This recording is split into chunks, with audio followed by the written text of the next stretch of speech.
Satu, dua, tiga. Satu, dua, tiga. Tiga, dua, satu. Dua, tiga, satu. Ayah bingung kabeh wis kakean utang. Oke, tepuk tangan semuanya. Oke, sugih sekali.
Sodewatan penyanipun Bapak Ngateman Sarjana Pendidikan Saha penyanipun Rama Suparno ingkang winengku Suka Basuki Rahayu.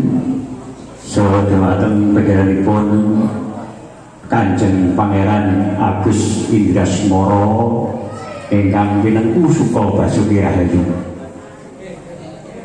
Saderengipun kula matur wonten ing kersa jengandika sami wonten ing titik kalodhangan dalu punika kula kepareng minangka pangendaliwara mratitisaken adicara ingkang badhe tumapak wonten ing dalu punika.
Salam Rahayu dan salam sejahtera bagi kita semua. Bagian Purnomo Sidi Wulan Suro tahun Jawi 1950 gangsal 1 Muharram 1953 tumapaking dinten menika mujudaken dinten kangge berkahi dumateng kita sami mirunggan mliginipun masyarakat Desa Kutuk Sumrambah Kabupaten Kudus lan saindenging negeri kita Republik Indonesia. Ana kita rumaksa wengi tegah ayu luputai lara luput kopilahi kabeh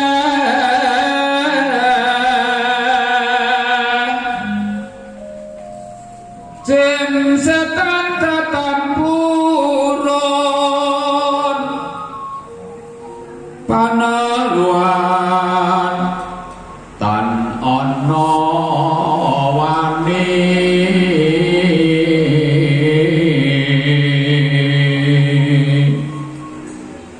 miwah panggawe Allah gunane wong luput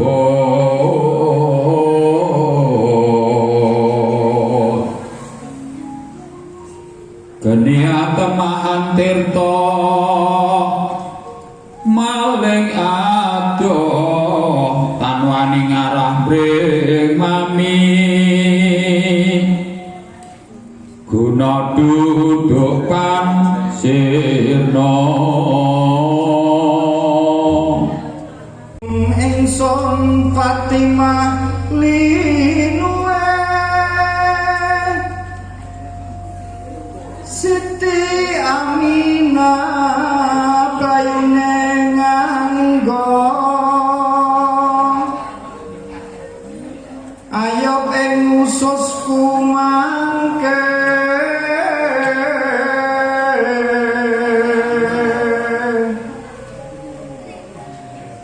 Nabi ing jejantung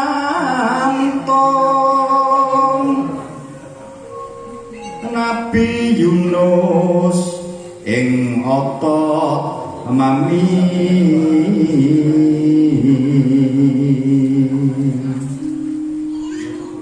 netraku yo moh kamar pantuluku rasul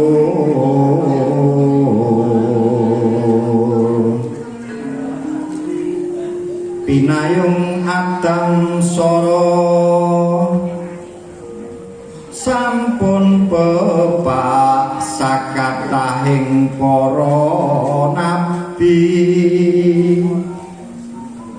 dadya sarira tunggal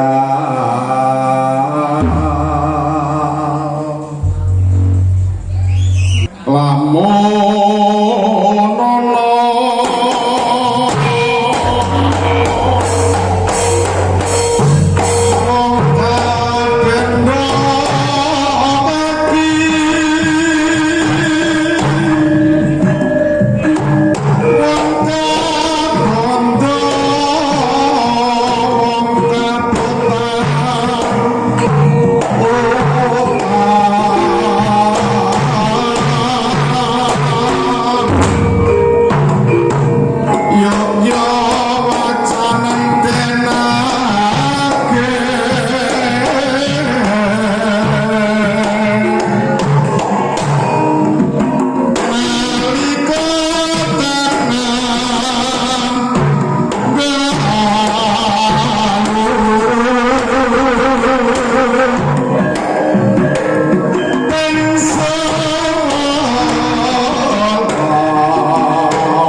Nah, pesannya diiringi lan budaya.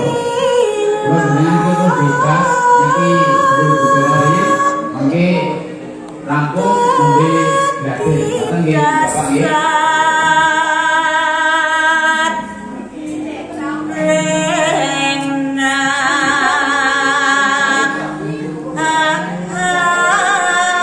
Semoga Mas Ari sampai akhir sudah dikatakan.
Monggo, Sandun, Wakil Kepala Desa.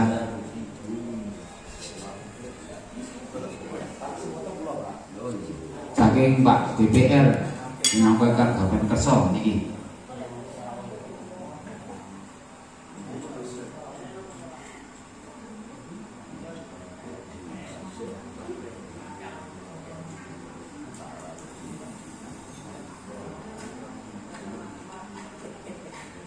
Pak Guritno tulung lebet Pak niki diadani Pak ingkunge niki mboten perkara warep mboten perkara berkat nanging perkara berkah monggo niki dipun sampun sarana Pak Indus Pak dipun buat Pak Pak Tesinawan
tegesipun arep taning tembang maca sing kaping 4. Menawa sampun mestipun namung maca 4. Maca 4 menika maca sing kaping 4. Menika tajeng dipun damel gancaran rumiyin.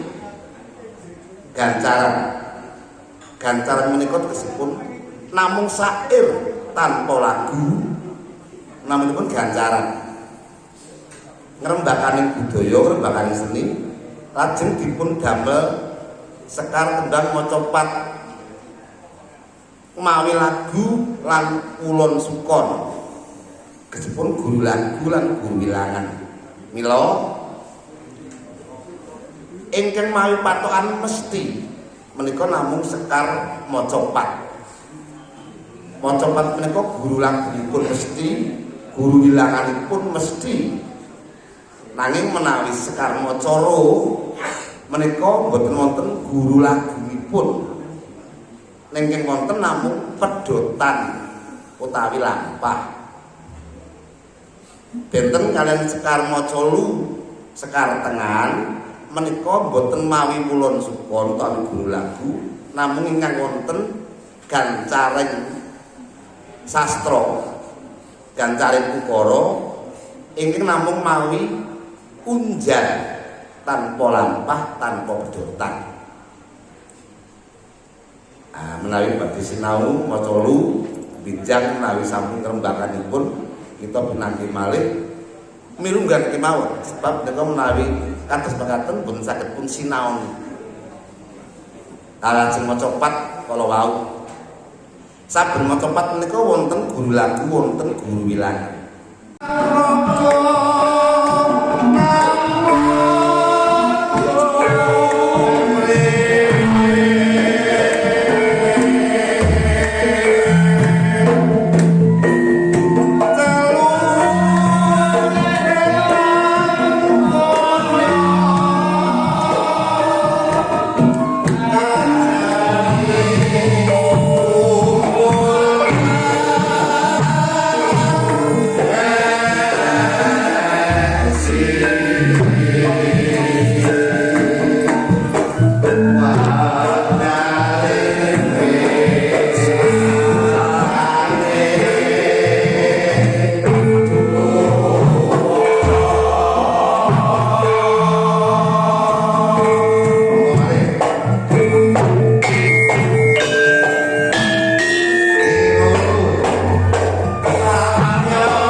Karawitan menika musik ingkang dipun timbulaken saking swanten gamelan.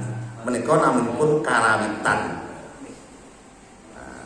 Ngaten terus kedah mangertos kala wau nek wis muni sekar gendhing kudune piye? Nah menika sepisan kedah ngertos iramaning gendhing. Sabab menapa menika dipunamekaken rumiyin kawastanan Palaran. Palaran menika saka tembung palar-palar, ora karuan. Menapa sebabipun? Macapat kok ditabri gendhing iki gonge ning ndi? Salahe ning ndi kuwi bentuk iramane apa?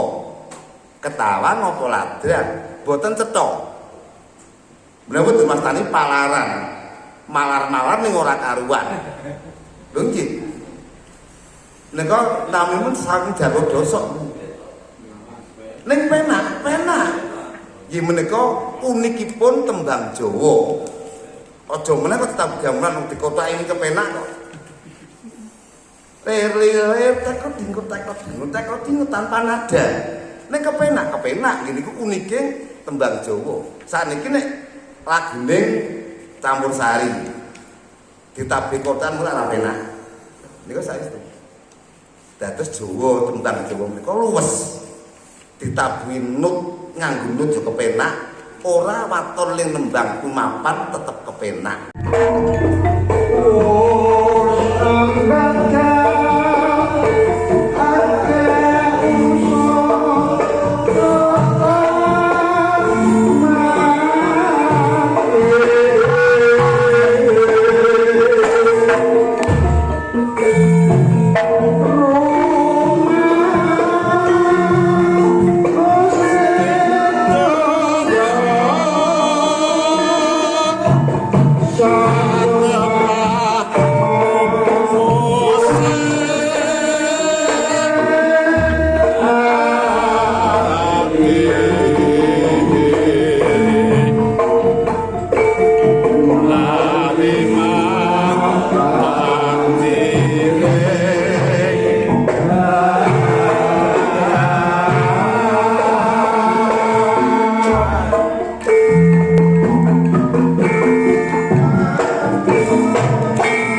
ing